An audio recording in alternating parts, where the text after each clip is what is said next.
உள்ள மனிதராக்கிய மகத்தான தலைவர் புரட்சியாளர் அம்பேத்கர் அவர்களுடைய வழித்தோன்றல், காரல் மார்க்ஸினுடைய கருத்தியல் வழி நடக்கும் கருஞ்சிறுத்தை,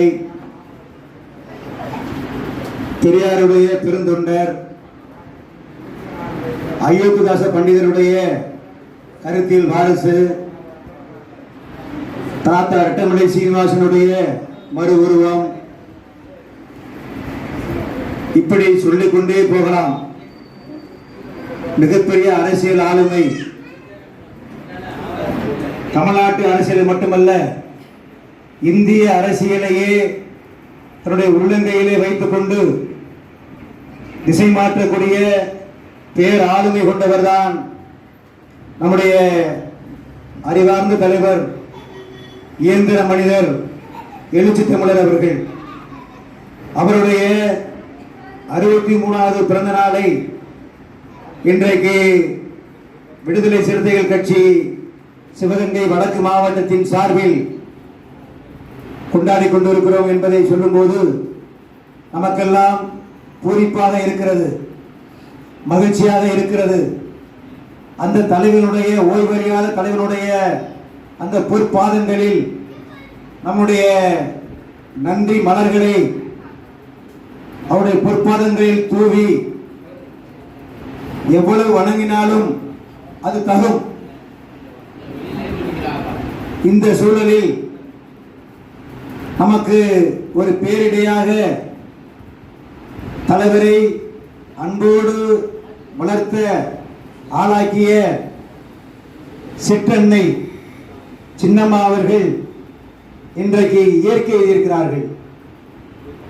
அவர் தொடர்ந்து 9 ஆண்டுகளாக உடல்நலம் குன்றி இருந்தாலும் எழுச்சி தமிழர் அவர்களை ஆளாக்கிய ஒரு பெருமகள்.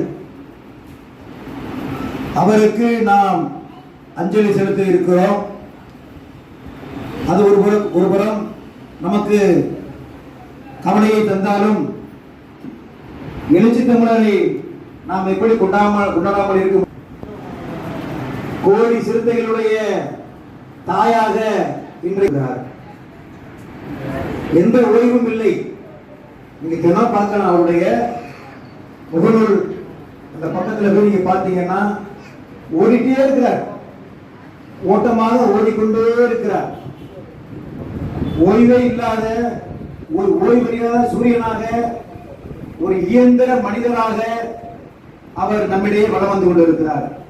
யாருக்கும் கிடைக்காத ஒப்பற்ற ஒரு தலைவர் அவர் நமக்கு கிடைத்திருக்கிறார். நமக்கு மட்டுமல்ல, ஓபிசி சமூகம், எம்பிசி சமூகம், இன்னும் சொல்ல போனால் பார்ப்பனிய சமூகம், யார் ஒடுக்கப்பட்டாலும் யார் பாதிக்கப்பட்டாலும் அவர்களுக்காக குரல் கொடுக்கக்கூடிய ஒரு பேரறிவாளன் எழுச்சி தமிழர் அண்ணன் திருமாவளவன் அவர்கள். அப்படிப்பட்ட ஒரு தலைவனை நாம் வாழ்த்தவில்லை என்றால், வணங்கவில்லை என்றால் வேற யாரை நாம் வாழ்த்துவது? நாம் பார்க்கலாம், திராவிட முன்னேற்ற கழகமாக இருந்தாலும் சரி, அண்ணா திராவிட முன்னேற்ற கழகமாக இருந்தால் யார் தந்தது என்று சொன்னால் அதுவும் எழுச்சி தமிழர் தான். படிக்கணும், நிறைய படிக்கணும், நிறைய பேசணும் என்று நமக்கு சொன்னவர் யார் என்று சொன்னார், அதுவும் எழுச்சி தமிழர் தான். இப்போ நான் பேசிட்டு இருக்கேன்னா தலைவருடைய பேச்சை கேட்டு தான் பேசிட்டு இருக்கிறோம். அவர் எப்படி பேசுறாரு, என்ன ஸ்டைலில் பேசுறாரு, என்ன ஸ்லாங்கில் பேசுறாரு, இதெல்லாம் பார்த்து தான் இப்போ நம்ம பேசுறோம். அவர் அமைப்பாய் திரள்வோம் என்ற புத்தகத்தை, மனித வாழ்வியனுடைய தத்துவத்தை அவர் எழுதியிருக்கிறார். அதை நீங்க படிச்சீங்கன்னு வச்சுங்களேன், படிக்க தோண்ட கீழே வந்து நீர் எப்படி ஊற்றா வருதோ அது மாதிரி படிக்க அறிவு களஞ்சியம். அப்போ அதை படிக்க நம்ம என்ன பண்றோம்னா, நம்ம எழுதணும்.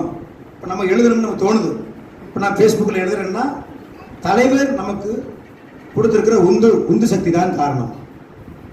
இப்போ சரவணன் சாம்பவரை பேசணும்னா பேசலை, அப்போ அமைப்பா திருவள்ளுவர் என்ன படிக்கல. ஆதித்யாவை என்ன சொன்னோம், வந்து பேசுங்கன்னு சொன்னா, அப்போ இன்னமும் அவங்க தலைவருடைய பேச்சை கேட்கல. தலைமுறைக்கு நம்ம கொண்டு போயிட்டோம். என்ன தளபதி, கட்சி வந்து அடுத்த தலைமுறைக்கு போச்சு. இனி எந்த கொம்பனாலும் சிவகங்கை வடக்கு மாவட்டத்தை அசைச்சு கூட பார்க்க முடியாது.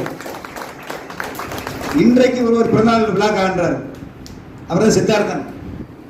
இன்னைக்கு தானே பிறந்தநாள் சித்தார்த்தனுக்கு. சித்தார்த்தனுக்கு இன்னைக்கு பிறந்தநாள்